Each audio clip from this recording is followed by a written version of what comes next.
Welcome back to Braintree Today. I'm Martha Konstandinidis and you're watching BCAM TV. Now we'll be getting into our latest stories from the week.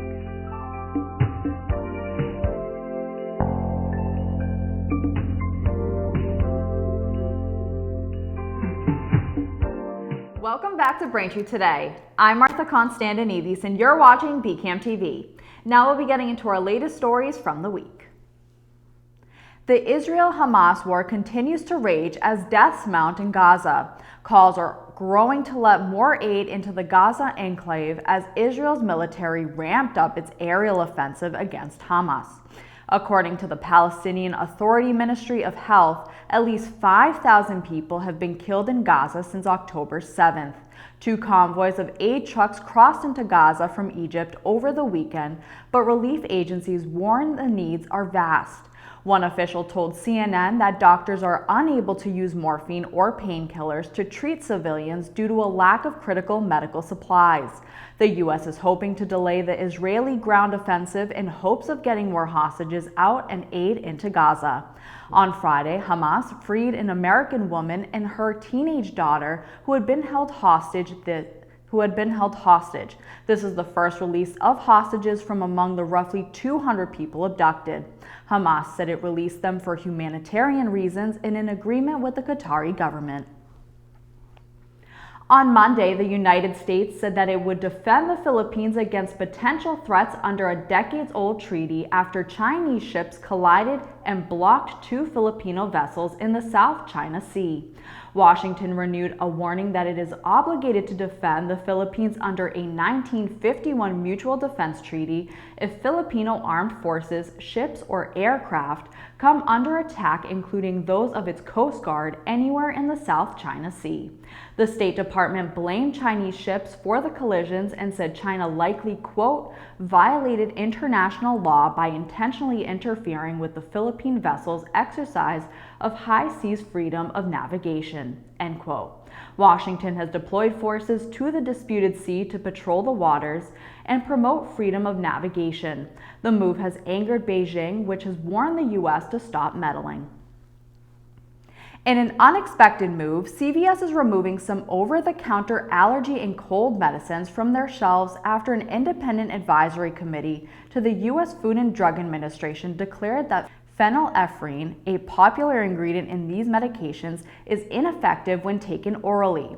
A CVS spokesperson in a statement said last week, quote, "We are removing certain oral cough and cold products that contain phenylephrine as the only active ingredient from CVS stores," end quote. These products generated nearly $1.8 billion in sales last year alone, according to data from the FDA. The FDA told the committee it would take its advice into consideration, although it did not give a timeline. The agency has not issued a final decision, and it has not asked manufacturers or retail pharmacies to remove products containing the ingredient from shelves. Many already know processed foods aren't good for you, but now a new study finds that ultra-processed foods could be as addictive as smoking. Ultra-processed foods are foods high in carbohydrates and fats like candy, ice cream, and potato chips. Researchers in the US, Brazil, and Spain said these foods can be as hard to give up as addictive substances like tobacco, drinking, and gambling. These foods are highly rewarding, appealing, and often consumed compulsively. They estimate that 14% of adults and 12% of children suffer from ultra-processed food addiction, and that understanding these foods can be addictive could lead to better regulation and treatment. The streaming giant Netflix is making its scariest move yet, and it is again hiking platform streaming prices. The premium plan, currently at $19.99 a month, will go up $3 to $22.99 a month. The basic plan, currently at $9.99 a month, will go up to $11.99 a month. But if you have the $6.99 a month ad-supported plan or the standard plan for $15.49, they will both stay the same. So if you're looking for a good scare this season, make sure to check out your Netflix bill in the coming month. Thanks for watching Braintree Today. We'll be right back with more after the break. Hi, I'm State Representative Bruce Ayers, and I'd like to introduce you to the Helping Hand program. With rising healthcare costs, all too often we hear stories about our seniors, veterans, and neighbors who may not have the proper insurance coverage they need for durable medical equipment. These individuals may be living on a fixed income and may not have the financial resources necessary to cover the costs of the equipment they need. We have a solution. The Helping Hand program provides free, durable medical equipment to residents in need. Items such as wheelchairs, walkers, crutches, canes, commodes, tub seats, and hospital beds are available through the program. We receive donations of lightly used equipment and store them at our facility in North Quincy. If you're in need of any of these items, you can pick them up free of charge and return them after any length of time. My scooters improve my mobility and independence. Thanks to Helping Hand, I can go to the store, visit the boardwalk, and do so much more. Helping Hand is a great resource for people who don't have insurance coverage.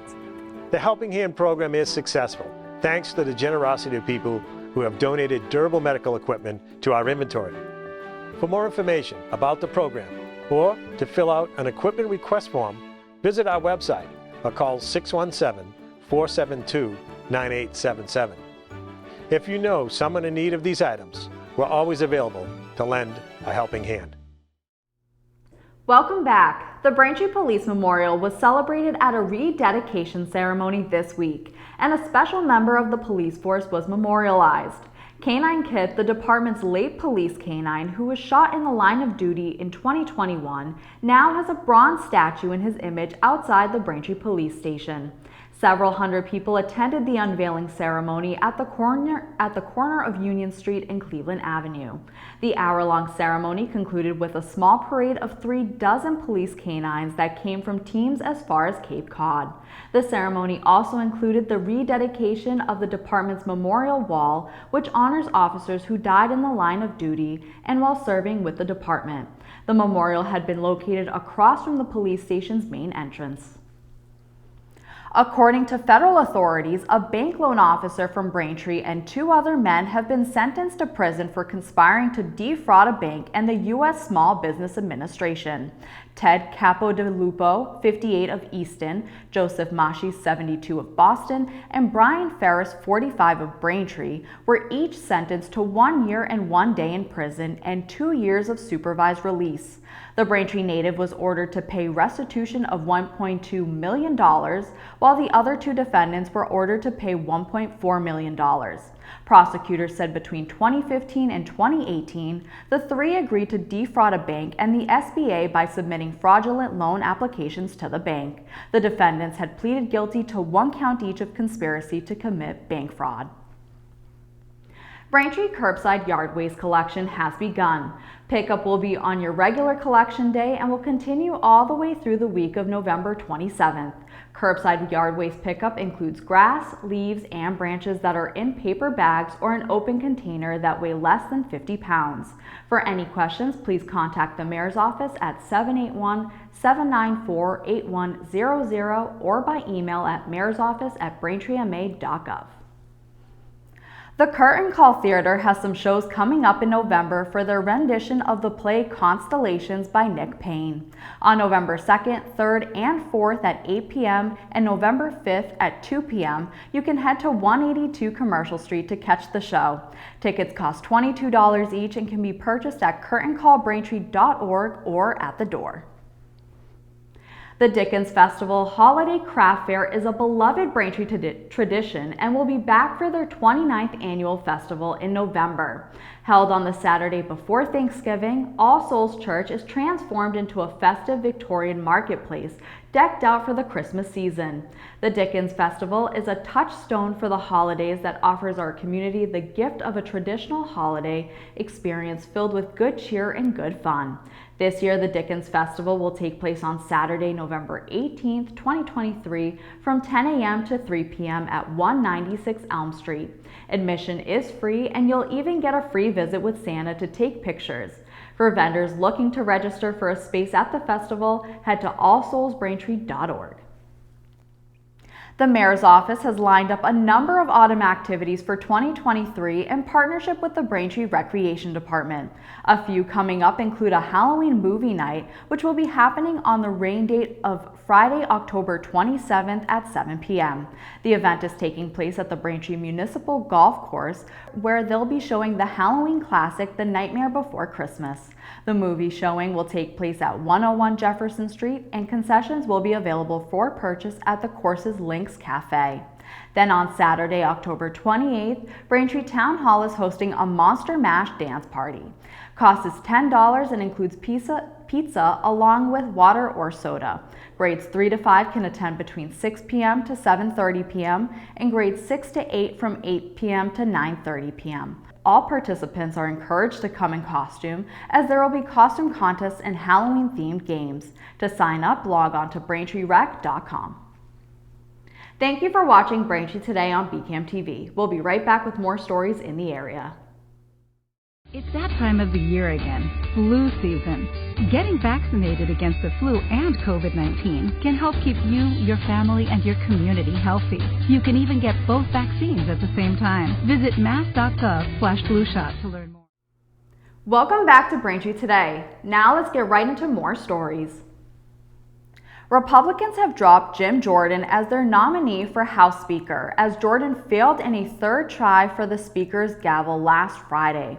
More than 24 Republicans revolted over the Ohio Congressman's nomination and the hardball tactics being used to win them over. In a secret ballot, the GOP rejected Jordan, who fell short of the 217 votes needed for a third time. Several new candidates have emerged, but the party remains divided, and it is unclear who will emerge as the next nominee. Massachusetts Democratic Representative Steve Lynch said, quote, "There are 24 non-election deniers on the Republican side. There are at least a couple of dozen Republicans who didn't vote for a shutdown.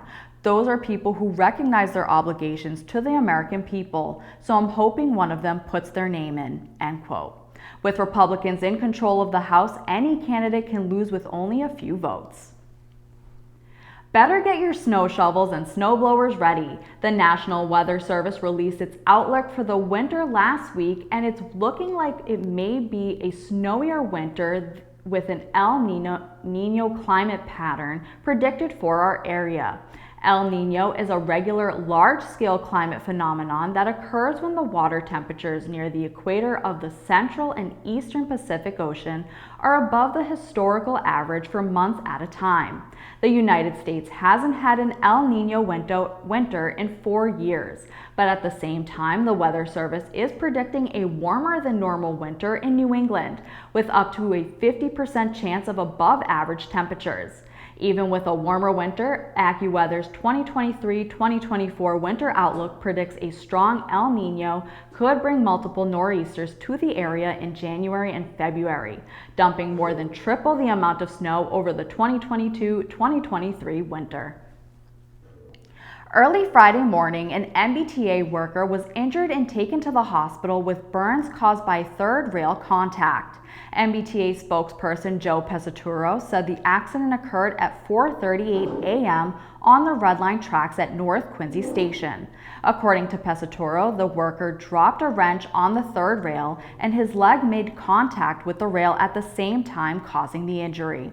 The worker had to be taken to Boston Medical Center for a minor burn to his leg. The MBTA Safety Department and the Department of Public Utilities is further investigating the incident. According to new data from the FBI, crimes reported in cities across the South Shore rose slightly between 2021 and 2022. Reported crimes in the region went up by roughly 4% in 2022. Violent crimes across the U.S. were down by 1.6%, but such reported incidences were up in Massachusetts by nearly 7%. And on the South Shore, overall reported crimes rose. Braintree saw a 34% rise in reported crimes year over year, from 784 in 2021 to 1,047 in 2022. Nearly 3/4 of those were crimes against property. In Quincy, there were 3,623 total offenses, a nearly 9% increase from the year prior.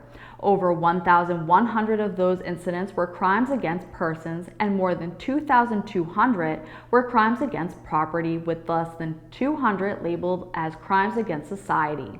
But in Weymouth, there was a 12% decrease in reported crime. The other South Shore communities that also saw a drop in reported crimes were Carver, Cohasset, Duxbury, Hull, Kingston, Randolph, and Scituate. It's that time of year again where acorns start falling from trees with a vengeance. This year, Mass Wildlife is saying this year could be a potential masting year. Masting is when oak trees will drop all of their acorns together all at the same time. It's an evolutionary process that works to overwhelm predators by covering the ground with acorns. The hope is that some survive becoming food if they all fall at once. Martin Feehan, Mass Wildlife deer and moose biologist, says that some clues of a masting year can be seen by looking at the weather. Since last year was extremely dry, many of the oaks went dormant. This fact, coupled with the wet summer, could lead to a masting year. So be careful and watch overhead for any falling acorns. Thanks for watching Braintree today. We'll be right back with more in sports and entertainment. Meet James. He was surprised to find out that he has elevated blood pressure, which could turn into high blood pressure. So he talked with his doctor about a healthy path to get his numbers down. He quit smoking, which makes a big difference for his overall heart health. He also cut down on salt by watching out for high sodium on food labels and added a 30-minute walk 5 days a week to his routine. These healthy steps weren't easy, but lowering his blood pressure was worth it. Learn more about his healthy path.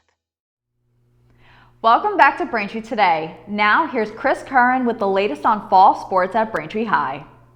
This week's docket of games starts off with girls field hockey. The 3-4-1 Womps take on the 5-1 Timberwolves. The Timberwolves score first, capitalizing on a failed clear attempt by the Womps and a tip-in. The Womps answer less than a minute later on a fast break in center. This is their only goal of the game. Moving into the second quarter, on their second corner of the game, the Timberwolves are able to take the lead 2-1 off a tip-in by a Womps defender. Off another failed clear by the Womps, the Timberwolves are able to expand their lead to 2. This was the story of the defense for the Womps, giving Walpole too many opportunities. After giving Walpole their fifth corner of the game, the goaltender stands on her head to make these saves, but it's too little and they still score, making the final 4-1. Moving on to our next game of the week, Braintree takes on Walpole in girls soccer. After a nice keep-in by the Braintree defense, Braintree is able to keep it downfield and score a nice long goal of 20 yards. Walpole then answers back by finding the open man and getting her own long-range goal from 15 yards out. For the winning goal of the game, let's hear our own Mike Wallace's call of the game. Good long run. Here's an opportunity. McGinty. The shot, score! McGinty finally puts the dagger in. And Braintree goes back in front. Moving on to boys soccer, Braintree strikes first after a bad touch by Weymouth's defender, leaving his goaltender hanging out to dry. Weymouth, with a free kick from 45 yards out, drops a dime on the striker, with a great header tying the game 1-1. The game ended tied. The regular season is wrapping up. Stay with BCAM for all your coverage. Thanks, Chris. Now Halloween is almost here, and that means it's time to bust out your favorite fuzzy blanket and turn on a spooky film. In honor of spooky season, we have 3 movie recommendations for you to watch. First in entertainment, Hocus Pocus 2 follows 3 young women who accidentally bring back the Sanderson sisters to modern-day Salem and must figure out how to stop the child-hungry witches from destroying the world. The film stars Bette Midler and Sarah Jessica Parker. You can watch Hocus Pocus 2 now on Disney+. Next in entertainment, Haunted Mansion focuses on a woman and her son who enlist a motley crew of so-called spiritual experts to help rid their home of supernatural squatters. The film stars Rosario Dawson and Jared Leto. You can watch Haunted Mansion now on Disney+. Finally in entertainment, Hotel Transylvania tells the story of Count Dracula, owner of Hotel Transylvania, a place where monsters can go to take a rest from human civilization. However, during the celebration of his daughter Mavis's birthday, an ordinary human crashes the party and falls in love with his daughter. You can watch Hotel Transylvania now on Hulu. That'll do it for news today. Remember, if you're a customer of Verizon, you can watch BCAM TV in high definition on channel 2128. I'm Martha Konstandinidis, and thank you for watching Braintree Today on BCAM TV. Stay safe, and we'll see you next time.